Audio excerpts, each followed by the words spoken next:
Scientists have contributed to our understanding of the structure of DNA and RNA, like Franklin and Wilkins, who used X-ray technology to take pictures of DNA. Watson and Crick were credited with developing the double helix model. With Franklin and Wilkins' contributions, Chargaff's rule, adenine always bonds to thymine and guanine always bonds to cytosine, was discovered. Adenine and guanine are two-ring structures called purines and always match with thymine, cytosine, and uracil, which are one-ring structures called pyrimides. The blender experiment conducted by Hershey and Chase showed that DNA instead of proteins was a transforming factor and held hereditary material as phosphate markers enter the cell instead of sulfur.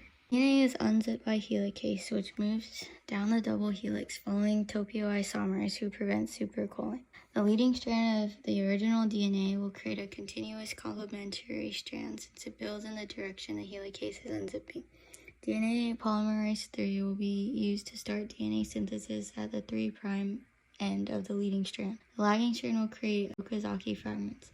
Since DNA polymerase III builds on 3' and is running opposite from the continuous strand, it needs ligases to connect the fragments. The central dogma is when DNA goes to RNA to proteins. RNA uses three main types of RNA to synthesize protein. mRNA brings the message or genetic information from DNA to the ribosome, which is made up of RNA, and tRNA transfers the appropriate amino acids to the ribosome. Prokaryotes can perform transcription and translation at the same time. This is because they do not have membrane-enclosed nuclei. In contrast, eukaryotes must perform transcription in the nucleus and translation in the cytosol ribosomes. Translation occurs in 3 steps: initiation, elongation, and termination.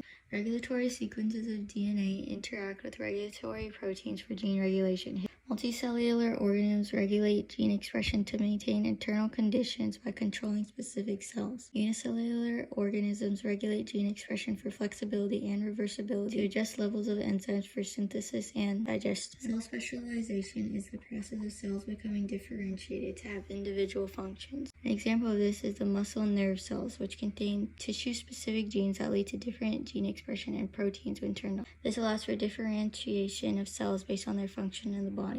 Changes in genotype results in changes in phenotype. Essentially, all different traits come from mutations, but there are different types of mutations that can also be detrimental. For example, changes in DNA can be positive, negative, or neutral. Changes as little as one amino acid can be positive, leading to better fitness in the environment, or negative. Sickle cell anemia, for example, causes all red blood cells to be sickled if homozygous recessive. However, being heterozygous provides the advantage of being resistant to malaria. Biotechnology provides ways to analyze and manipulate DNA. For example, DNA is cut and copied for gel electrophoresis, which separates DNA fragments based on size and charge.